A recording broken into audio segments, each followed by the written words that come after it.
We all are influencers on social network, but there are just certain parts of us that people don't know. So giving that character depth is really cool. With that being said, let me ask this question. Let me ask you off top, Myron, MJ. I interchange Myron and MJ on a regular basis. It's all good. It's right? all love. What got you started in fitness? 5th grade, 5 years old?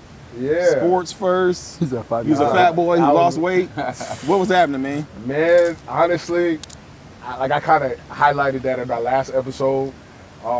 Might keep it short and simple. You guys are gonna laugh, but it was. I was out with my partner one day. We was at the Compound. If you live in Atlanta, you know that club. It was back in the day, early 2000s. Jeezy, everything was cool. And as I'm out hanging out with my boy, right, I noticed there was a common thread throughout the club, right. All the swole jack dudes had all the girls. They had all the women, right? And they had all. And I was just like, I was telling my boy, he was like, bro, we gotta get in shape. All the swole dudes got all the girls. That's where I'm trying to be. So it started out something like that where it's like, yo, I was trying to do it, obviously, and it's a transparent moment to impress the ladies. But obviously, over time, it turned into something else where it was more mental health. It gave me structure, discipline. Yeah. You know what I mean? It helped me in other aspects of my life. Yeah. But I wasn't going through any depression or anything like that. I know that's probably what. I wasn't fighting any demons. I know that's what people like to hear. Yeah. But I'm be honest and transparent. That's specifically what happened. But obviously, over time, it changed into something else that was so beneficial to my life and my lifestyle. But that was the genesis of it. Yeah. You know, just being honest. George, big dog, tell me this, man. And I was laughing so hard before the camera was rolling earlier. Yeah. Coming from Africa, American football wasn't the big thing over there. Right. You came here at 12 years old, though. What sport were you playing, if any sport, before 12? So my first love was actually soccer. Because in Ghana, that's all we do is play soccer. So it's like a religion for us. So that's the first sport that I ever played, and that's what I was in love with. Right. But when I got to Texas, when I got here at 12 years old, and I got to Texas, the cool guys weren't playing soccer. You know what I'm saying? Like, excuse my language, it was just like all the Mexican guys, that were in PE. Yeah. They were the ones that were playing soccer, but all the cool guys, man, the jocks, man, they was playing football and basketball. So I was like, man, let me try this out. It seemed like they getting all the actions. All the ladies love the football players. I'm like, that's the sport I need to be playing. So you switched to football. So it helped the transition coming from Africa to America because you found natural friends on that team, the team experience. Absolutely. And it happened to be football. You want to be friends with those guys. Not so much the other kids in the soccer team. Exactly. This is honest and real, man. I'm so Very happy to hear transparent. that. Hey, I'm not bad at it. We There's DJ, DJ, please tell me, big dog. Obviously, here you went on to do great things in sports, right? Sure. NCAA, right there at NFL. You was ranked something heavy in Connecticut, like what, number 2 in the nation? Number 2 as a quarterback, though. Yeah. Were you playing football your whole life, or was it another sport also? Nah, it was literally football, living my whole life. Basketball, it was crazy. I didn't start basketball until I was like in 8th grade or something like that. But before that, flag football, the whole 9. Literally my whole life, it was just straight football. Right. And then coming from, where I was at, number 2 in the nation, at quarterback, after Jordan Reed, he's a big-time NFL player. Yeah. And not making it to where I thought, I was gonna make it, it put a real dent into my situation, like what I want to be when I grow up, you know what I'm saying? So I kind of just switched the narrative and said, hey, you know what? I'm gonna be that person that's gonna be able to help people out. Because a lot of people told me no, NFL people, no, I got cut. But I switched the whole narrative and said, you know what, I'm gonna be that person to help another person out that somebody else said no to. So come to me, that's exactly why I joined the fitness game. Just to influence other people, letting them know that, hey, whatever you got going on, it doesn't work out, that's not your last stop. Yeah. Right. Anything can happen, you know what I'm saying? So. Dang, okay, makes a lot of sense. Well, let me ask that question specifically then. What was that transition like? Going from like nationally known, nationally ranked, loved for your sports prowess on the gridiron, to being a civilian like us. That was the lowest part of my life. What now? It was the lowest part of my life because that was my plan A. B, C, D, everything. Was to be in the NFL. In the NFL. Yep. And not making it, really depressed me. And it depressed a lot of my friends. Went home, when I got cut from the team, went home, didn't want to come outside, didn't want to show my face, because all my friends knew I was going to be in the NFL. Yeah.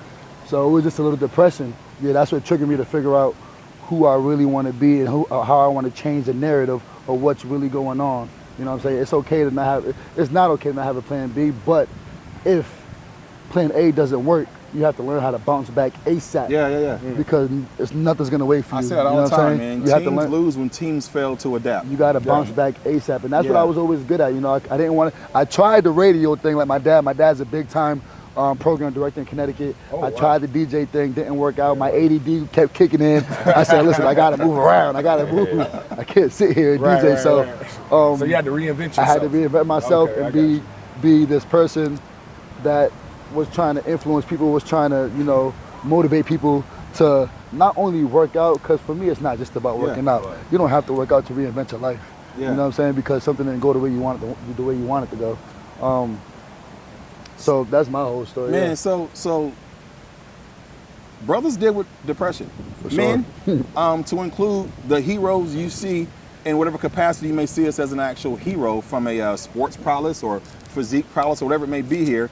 But you talked about a real depression that was setting in. But depression doesn't present itself the same for everyone. Everybody, right. With you realizing that you weren't going to reach the levels you wanted to reach, depression set in to the point of you not wanting to go outside much or see others around you. Right. Really? Yeah, it gets that deep. When you're that guy coming from a small town or just a small state, Connecticut, and you're that guy and everybody's just expecting you to be somebody or be that person to put Connecticut or put our high school on the map. Yeah. And then you come home and you get cut and it's like, yo, I don't want to go outside. I don't want my friends to see me like this and whatnot because I don't want to have to answer questions. I don't have to talk about it. It's not a good feeling. Felt a sense of embarrassment. Exactly. You know what I'm saying? Exactly. Shame. So watch this then, Myron, speaking about the same concept, to a degree at least, we do read comments. People say, oh, don't read your comments. You'll be okay, don't read your comments. It's impossible not to. Right. And reading comments is how I stay interactive with real people. Right. I want to hear from you. Right. Unfortunately here, I can't sift through and avoid the hateful comments or the spiteful comments. Right. I'm not gonna lie to you, I have a hard time at times in my comment section because I want to be liked. It's natural. Yeah. But there's a lot of hate still sitting there. I don't care if I got 1,000 great comments. I'm gonna still see those 10 who hated on me. Right. How are you dealing with the hate that comes your direction, bro? And what type of hate? The hate goes from death threats, wishing death, just pure evil in a sense. You know what I'm saying? The internet is a beautiful place, but also it can be a very toxic place. In the beginning, I struggled with it because I've come from a different place where I think we would be considered OGs, where you know there are consequences when you step out of line, and you know you want to suffer those consequences. But I understood now it's the internet. You're saying things because you feel comfortable and protected. You can say anything that you want. But honestly, now I do so well with it because I actually entertain or I comment back to the more negative comments because I understand that a lot of people are watching me. Okay. You know what I'm saying? And I have a standard that I want to live by, and specifically as a black man, you're expecting me to be the angry black man and jump out the window, but that's not always the case. We're all different. So I'm going to show you a different side, and I'm actually going to kind of kill you with kindness. And we can have a conversation, you know what I'm saying? And a lot of times what I find that is they usually change their tone. That tenor, They're like, oh, I was trolling. I was expecting you to just curse me out, this, that, and the third. It's like, man, I respect you for that. And more importantly, other people are watching. There's so many times that he's like, MJ, the way you responded to him with the elegance and you didn't curse him or go crazy, I follow you because of that. And I use that as a tool to my advantage with the hate. And it's not fabricated, it's just, I don't care what you think about me. But you may be also dealing with your own insecurities and issues. And maybe I triggered it because of how I look or what I say.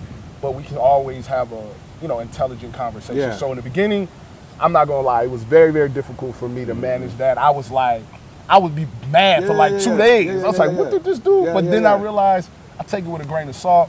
I keep it moving, I respond back, and actually it works to my advantage to I actually address more negative comments than I do, the normal. As teachable moments. As a teachable moment, I will literally pin a comment, and I will say, I will sometimes attack a guy's masculinity just because I use you as an example of how a man is supposed to operate with inside Yeah. of a code. And let me tell you We're something. from a different place. Yeah. You know? And let me tell you something. I thought this guy was the meanest guy when he walked in my gym. Had to walk through the door sideways. Hit us. How you doing? Like, yo, mad polite. Like, it's crazy, bro. Yeah. So all don't judge a book by its cover. It's one of the nicest guys I know. George, Don't try me either. Don't try. Don't try. I'm really nice. I swear. But don't test me. Yeah, just don't. George, I love man, everybody. I read your comments, George. Oh And my they're super God. interesting.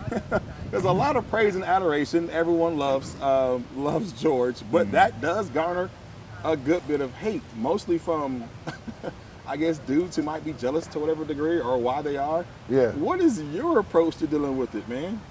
Dealing with hateful comments. Dealing with the hate, I try not to focus on the hate, man, because I just understand that Yeah. it comes with the territory. Yeah. So when people hate, I just kind of like you said, kill them with kindness, man. Yeah. I don't really focus on it. Right. What I do focus on is the positive and the people that I am impacting. You know, I want Yeah. to focus on those guys instead of the little bit of haters that I have. Yeah. I don't Right, really right. worry about that. Yeah. Right. Yeah. I think because our generation is cut from a different cloth, like MJ was saying earlier, when someone says something to us and Right. like a comment, they meant that. That's why they Right. said that. Right.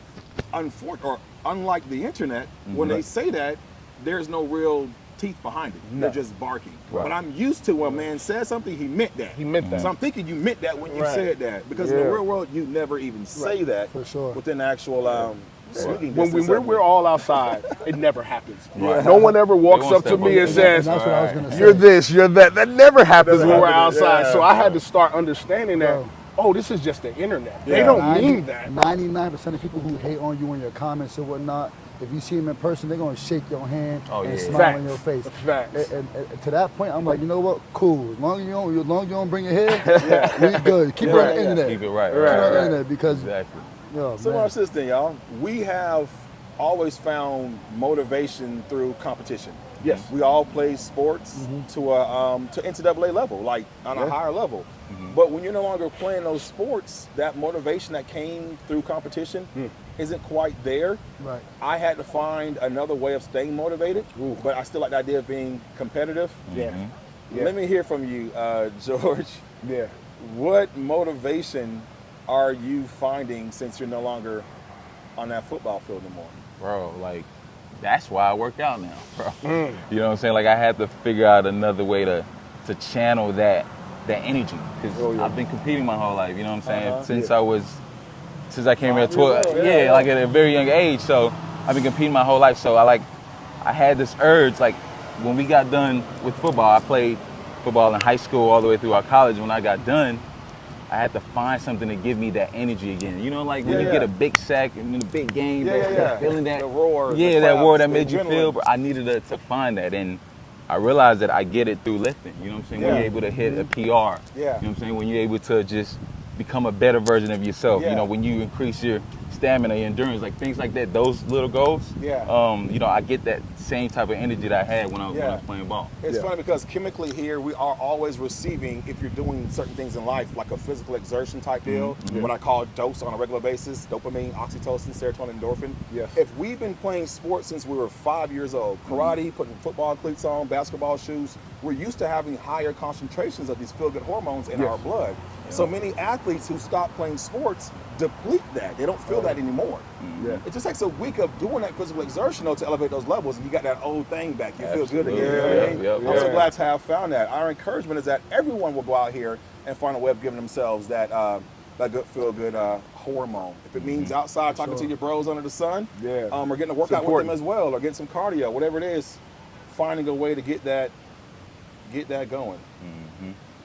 This is great, man. I'm glad we talked out here. No doubt. It was Let's find fun. a smoothie bar or something. Yeah, man. let's go get something to You eat. guys, I am Big Ron Jones with my brothers with practical advice for your Real world goals. Appreciate it. Go. All right.